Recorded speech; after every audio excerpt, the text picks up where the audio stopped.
Magandang araw na naman pong muli sa inyong lahat mga ka-vlog, boss, idol, regular viewer, silent viewer at kasama na rin po ang lahat ng mga OFW. Ang ginagawa ko naman po ngayon ay nagdadiagnose po ako ng aircon. Aircon po ng photo na mini dam. Double cab po.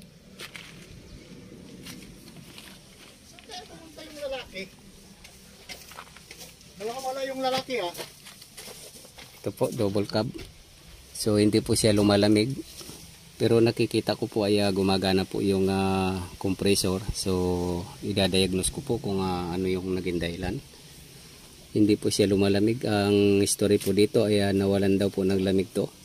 Pagkatapos pinakargahan nila ng preyon, mga 2 araw or 3 araw lang po ay nawala na po yung lamig.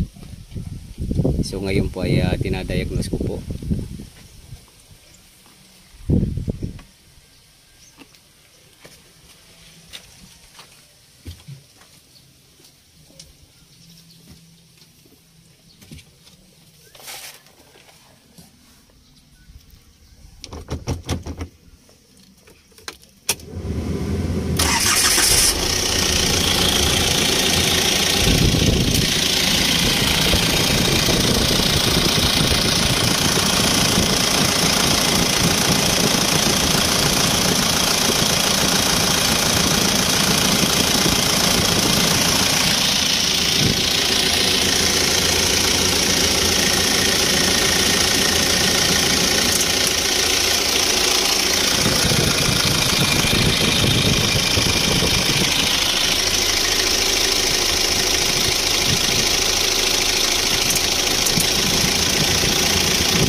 ulit yung condenser kung gumagana. Ay,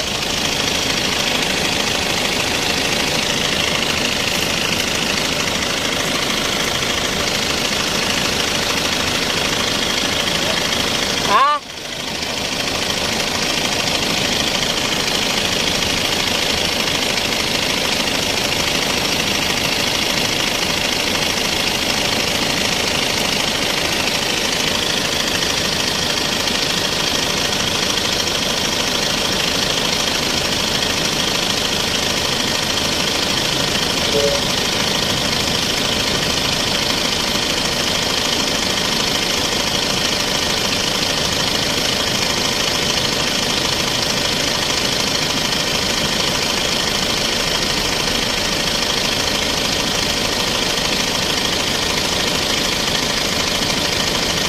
So may findings po akong nakikita, yung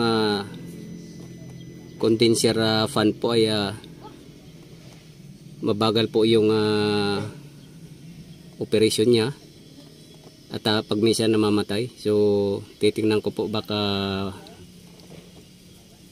preyon po, malamang wala pong preyon to, kaya kinargahan po nung isang araw ay baka may leak po to at hindi siguro napansin. So chichikin ko po yung fan kung bakit papatay-patay po siya at mabagal po.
So yung problema nga pala nito ay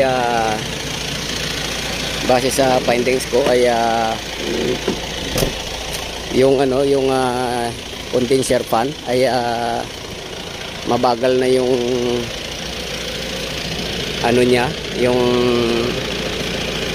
operation niya, yung ikot ng fan motor ay hindi na ganun kabilis, at saka pag minsan ay namamatay-matay na yung fan.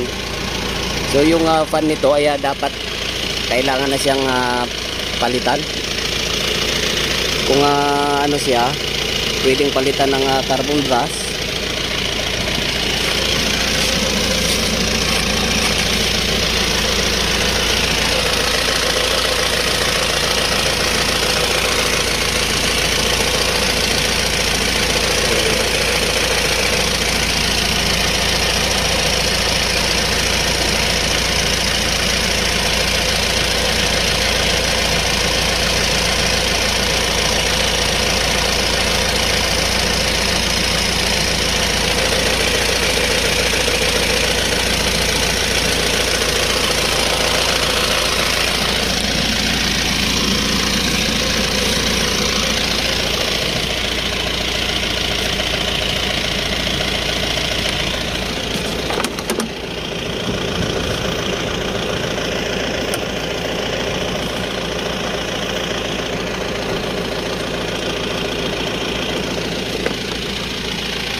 So kapag nilalagyan ko ng tubig yung condenser,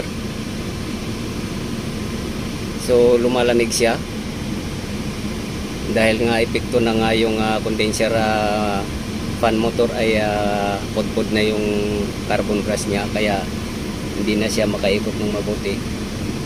So yung yun po yung naging problema dito sa AC system niya. Kaya kahit na nagpalit na sila ng freon ay mainit pa rin siya dahil yung fan namamatay-matay na, at kung gagana naman siya ay mabagal na yung ikot niya. So hanggang dito na lang po muna ang video kong ito.